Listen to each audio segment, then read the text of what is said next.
All roads lead to Rome. என்னன்னா எல்லா சாலைகளும் ரோமாபுரிக்கு தான் செல்லும். இதை இப்படியும் மாத்தி எல்லா மதங்களும் ஒரே இறைவனை தான் போய் சேருகின்றதுன்னு வேற சொல்ல வராங்கங்க. அப்படின்னா ஒரு கேள்வி எழும்புது. என்னன்னா ஒரு மதம் சொல்லுது கொலை பண்றது தப்புன்னு, ஆனா ஒரு மதம் தன்னோட மதத்தை எதிர்த்தா கொன்னுருன்னு சொல்லி தருது.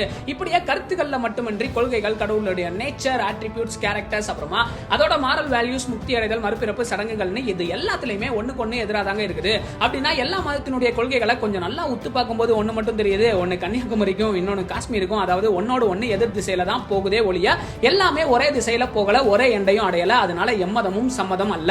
ஆனா எல்லா மதங்களை பின்பற்றுகிற மக்களும் இங்க சமங்க. யாரும் ஒசந்தவனும் இல்ல, யாரும் தாழ்ந்தவனும் இல்ல. இதுல கிறிஸ்தவன் வரும்போது இறைவனை அடைவதற்கு அவரே மனிதனாக வந்து, அதாவது இயேசுவாக சிலுவையில நமக்கு பதிலா மரிச்சு உயிர்த்தெழுந்தலின் மூலமாக ஒரு வழியை ஏற்படுத்தினாருங்க. அந்த வழி மூலமா தான் நம்மளால நித்திய ஜீவனை அடையவும் முடியுங்க, இறைவனையும் முழுவதுமாக சென்றடைய முடியுங்க. சோ இயேசு ஏற்படுத்தின வழியை யூஸ் பண்ணுங்க. அந்த வழி direct. All roads lead to Rome. என்னன்னா எல்லா சாலைகளும் ரோமாபுரிக்கு தான் செல்லும்.